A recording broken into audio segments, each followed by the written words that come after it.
Bolsun neyle bir hili VIP ali Eydimde hemmesi sermenip gör diyen mi bari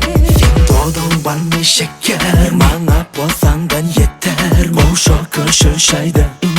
Oğlum soğuk beden öter Ödgen nazarı barkası Yük borocak marka Söyyen barkası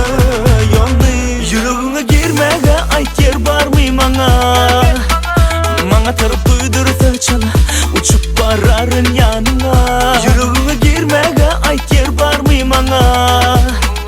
Bana tarafı dürüse çala Uçup vararın yanına Leylo leylo leylo la Leylo leylo la Leylo leylo leylo la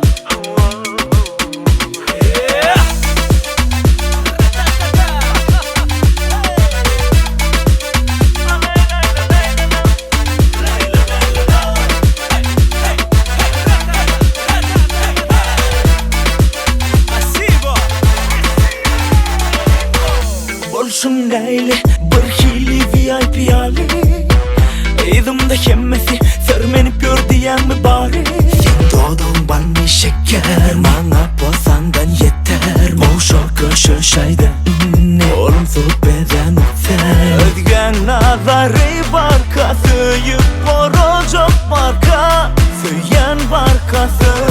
Yolunu Yüreğine girmeye ait yer var mı bana Bana tarafı dürüse çala Uçup vararın yanına Yüreğine girmeye ait yer var mı bana Bana tarafı dürüse çala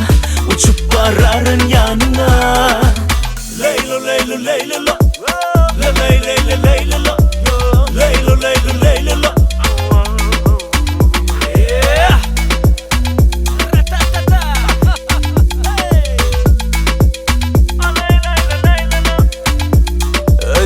Nazarı barkası Yük borocak marka Söyyen barkası Yolunu Yüreğine girmeye ait yer var mı bana Bana tarafı dürüse çala Uçup vararın yanına